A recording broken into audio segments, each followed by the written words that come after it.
तर hello guys, तर welcome back to आवर पागलपंती दुनिया. तर ह्या पागलपंती दुनियेत आम्ही स्वागत करतो आणि तुम्ही पाहू शकता की आम्हाला बसायचं आहे बकेटमध्ये.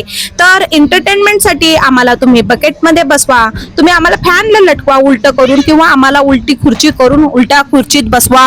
पण गाईज एंटरटेनमेंट झालाच पाहिजे, भली ही बकेट खाली का आपटी ना आणि आमच्या निवाच्या ढुंगणाला फोडं का येईना, पण गाईज एंटरटेनमेंट झालाच पाहिजे. आमची मस्ती तर तुम्ही पूर्णपणे जिरवली पाहिजे. तर तुम्ही पाहू शकता की हे निवाची एंटरटेनमेंट करायची कशा गोष्टी चालू आहेत तुम्ही पाहू शकता. तर एक ना एक पागलपंथी चालूच असते. बाहेरचा एवढा चांगला व्ह्यूज एन्जॉय करायचं म्हटलं तर ह्यांच्या एंटरटेनमुळे मला काय व्ह्यू एन्जॉय करता येईना. तर सेकंड एंटरटेनमेंट मी तुम्हाला दाखवते. तर welcome back guys to our Pagalpanthi part 2. तर तुम्ही पाहू शकता की निवाच्या हातात लागलेली आहे लिपस्टिक आणि निवा इतकी मोठी झालेली आहे गाईज की तिला सगळं समजत आहे, मेकअप समजत आहे, लिपस्टिक समजत आहे. तिला माहित आहे की आपली मम्मी लाल लाल ओठाला काहीतरी लावते. तर हे बघा गाईज, तिने घेतलेलं आहे हातामध्ये लिपस्टिक आणि हे कळत नाहीये या बुद्धूला की लिपस्टिक तोंडाला लावायची असते, होठाला लावायची असते की गालाला लावायची असते. तर तुम्ही पाहू शकता ही लिपस्टिक जणू का हा तिचा ब्लश झालेला आहे. तर तिचे छोटे छोटे नाजूक बोट बघू शकता फ्रेंड्स तुम्ही की ते पूर्ण लिपस्टिक मध्ये जात आहेत, लिपस्टिकच्या आतमध्ये जात आहेत. छोटे छोटे बोट आतमध्ये टाकून ती लिपस्टिक अशी गोल गोल फिरून काढत आहे जसं आपण नाकामध्ये हात टाकून मेकून काढतो. Just kidding guys. तर तुम्ही पाहू शकता की हे बघा, तर मी मागितलं आहे तिला की दे माझी लिपस्टिक वापस. अरे पण आता सगळी लिपस्टिक खराब केली आहे.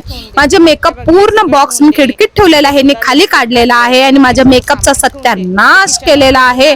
तर आता काय करू मी गाईज तुम्हीच सांगा. तर लहान आणि मोठा पण त्याच्यामध्ये सामील. अरे ती तर तोंडाला ब्लश लावते पण हा तर पोरगा तोंडामध्ये लिपस्टिक घालतोय, ह्याचं काय. आता ब्लश लागलंच आहे तर तुझं ब्लश फैलवते बाई, तुझं जरा गाल चांगलं करते. पण मला कळत नाही की ह्या पोरीला मेकअपची गरजच काय आहे. ऑलरेडी तू इतकी सुंदर आहे बाई, तर मेकअप करून कशाला आपलं तोंड जोकरावाने बनवतेस. ही गोष्ट कोण हिला समजाव. आता तर मेकअप करते पण नंतर मेकअप करणं म्हणजे एक मोठा सरदर्द असतं आणि मेकअप केल्याशिवाय तर कुठं बाहेर जाऊ शकत नाही. पण या मुलीला लहानपणापासूनच मेकअपची सवय लागली. आम्ही तर 10वी 12वी झालो होतो तेव्हा फक्त 15 ऑगस्ट 26 जानेवारीला लाल लिपस्टिक लावायचो किंवा आम्ही लाल नेल पेंट लावायचो. बस वर्षातून हाच आमचा मोठा एकदम सण असल्यासारखं वाटायचं आम्हाला. पण ह्या दोघांनी गाईज मला खरंच पागल करून ठेवलंय. पागल 4 कामं सोडले मी आणि पूर्ण माझा मेकअप असा वर फैलून दिलाय गाईज यांनी की आता प्रायव्हसी नावाची काही गोष्ट राहिलेली नाही. नाहीतर पहिला असं व्हायचं गाईज की माझं कोणी थोडं मेकअप जरी हात लावलं तर मला इतका राग यायचा. मी म्हणायचे नाही, मेकअप सोडून बोला, प्रोडक्ट सोडून बोला. आणि आता माझं मेकअप म्हणजे जसं उघडखाना झाला आहे गाईज. सार्वजनिक कोणी पण या, हागून जा, मुतून जा सार्वजनिक ह्याच्यात जसं टॉयलेट मध्ये असत तशी माझी गत झाली गाईज. तर तुम्ही पाहू शकता. आता ते तर झालं, आता हिने पूर्ण किचन मधलं सामान देखील घेतलेलं आहे गाईज. मी काय करू. तर हे झालं पागलपंती पार्ट 1 आणि पागलपंती पार्ट 3 गाईज. मला चक्कर येते, आता वाटतंय की मला येड लागल गाईज.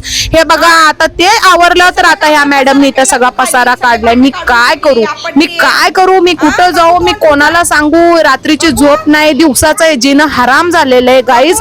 आता हे झालं पार्ट 4. आता तुम्ही हे बघा गाईज की आता एवढं छान बसायचं, करायचं, खेळायचं, टीव्ही बघायचं, कार्टून बघायचं. तर हे बघा ही पोरगी कोपऱ्यामध्ये गेली आणि विटे संगती खेळत आहे. आता फ्रेंड्स बिटा सांगते खेळू दे, मी नाही म्हणत नाही, पण तिथं आहे मातीभर, मातीत पण खेळू दे. पण ही जे एक वेगळंच खाली तिची अडकलेली आहे म्हणजे फरशीला लागली आहे तिची पट्टी गाईज. तुम्ही पाहू शकता ती पट्टी काय या मॅडमला उचलता येईन आणि मॅडमची कटकट आमच्या मागं की हा चला या कोणीतरी आम्हाला पट्टी काढून द्या, पट्टी काढून द्या, पट्टी काढून द्या. अगं आम्हाला दुसरे पण 4 काम आहेत बाई. तुझे पट्टी काढायला काय स्पेशल माणसं लावलेले आहेत का, स्पेशल बाउन्सर लावलेले आहेत का, हे ह्या पोरीला कोण समजावं. तर आता काढून दिलेलं आहे गाईज. आता हे बघा तुम्ही इथं एक वेगळंच फुटाण आहे. आता या पोरीला जरा आवाज जरी आला तर ही पोरगी भीती आहे. हे बघा आली, काय करू मी आता.